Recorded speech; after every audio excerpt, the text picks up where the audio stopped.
विश्व के महान सुधारक, great reformer of world, Confucius. चीन के महान दार्शनिक और विचारक कन्फ्यूशियस का जन्म 551 ईसा पूर्व चीन के पूर्वी प्रांत शानडोंग के क्यूफू में हुआ था।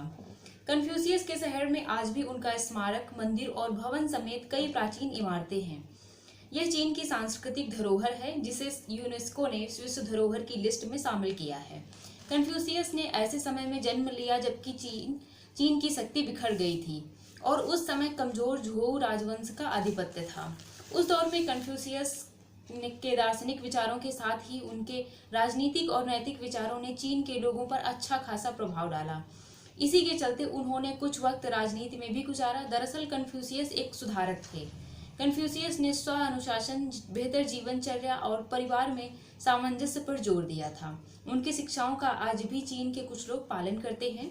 कन्फ्यूशियसवाद उन्हीं से जुड़ी धर्म दर्शन और सदाचार की विचारधारा है। इसमें भी उनका जोर सदाचरण पर ज्यादा है। उन्होंने सद्व्यवहार, सदाचरण और शिष्टाचार के नियमों पर बहुत बल दिया है। कन्फ्यूशियस का प्रयास था कि इससे चीनी समाज में फैली कुरीतियों और बुराइयों को दूर किया जा सकता है। उन्होंने पिता पुत्र के मध्य, पति पत्नी के मध्य, भाइयों के मध्य और शासकों और उनके सलाहकारों के मध्य संबंधों की मीमांसा करके कुछ नियमों का प्रतिपादन किया है। उन्होंने प्रत्येक नागरिक का आह्वान किया कि सही बात को समझना और उसके अनुसार आचरण न करना कायरता है। उन्होंने कहा कि दयालुता और चोट का बदला न्याय से दिया जाना चाहिए। वही पुरानी परंपरा को दोबारा स्थापित करने के इच्छुक थे वो, और जीवन में संयम, निष्ठा आदि पर बल देते थे। उनका मत था कि संसार में पलायन करना मूर्खता है। उनकी शिक्षाएं धार्मिक गुत्थियों एवं जटिलताओं से परे नैतिकता और सत्पुरुष के आचरण की संहिता में बद्ध हैं। कन्फ्यूशियस के जीवन से मिलने वाली शिक्षाएं। कन्फ्यूशियस ने जीवन दर्शन में नैतिक मूल्यों एवं मानवीयता को महत्व दिया है। उनके अनुसार भलाई मनुष्य का स्वाभाविक गुण है। वे सद्कार्य और मानव कल्याण की शिक्षा देते हैं। उनके अनुसार ईमानदारी और सच्चाई उच्च नैतिकता के लिए आधार का काम करती है। वे उच्च मूल्यों को जीवन के प्रत्येक पक्ष में सम्मिलित करने की शिक्षा देते हैं। कन्फ्यूशियस के अनुसार बुद्धि, करुणा और साहस व्यक्ति के लिए 3 सार्वभौमिक मान्यता प्राप्त नैतिक गुण हैं। प्रत्येक व्यक्ति को इन सद्गुणों को आत्मसात करने की आवश्यकता है।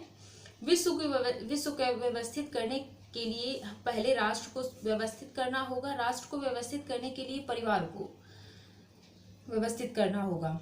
परिवार को व्यवस्थित करने के लिए व्यक्तिगत जीवन का संवर्धन करना होगा, और व्यक्तिगत जीवन के संवर्धन के लिए हमें सबसे पहले अपना दिल साफ रखना होगा। इस प्रकार वे सभी को नैतिक आचरण की प्रेरणा देते हैं। वर्तमान समय में भी उनके विचार प्रासंगिक हैं। कन्फ्यूशियस के अनुसार किसी देश में अच्छा शासन और शांति तभी स्थापित हो सकती है जब शासक, मंत्री और जनता, प्रत्येक व्यक्ति अपने स्थान पर उचित कर्तव्यों का पालन करता हो। उनका कथन था कि बुद्धिमत्ता की बात यही है कि प्रत्येक व्यक्ति पूर्ण उत्तरदायित्व और ईमानदारी से अपने कर्तव्य का पालन करे। ये थे कन्फ्यूशियस, चीन के महान दार्शनिक और विचारक।